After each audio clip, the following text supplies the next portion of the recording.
అమ్మా, నాకేం అవ్వదులే. నా భయం నీ గురించి కాదా, ఫోన్ గురించి. ఫోన్కి ఏం అవ్వదులే అమ్మా, నువ్వేం భయపడకు.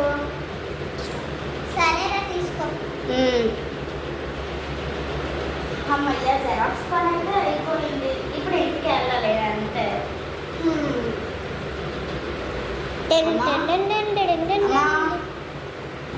ఫోన్ ఎదురా కాల్ చేస్తుంటే లిఫ్ట్ చేయలేదు నువ్వు. అబ్బా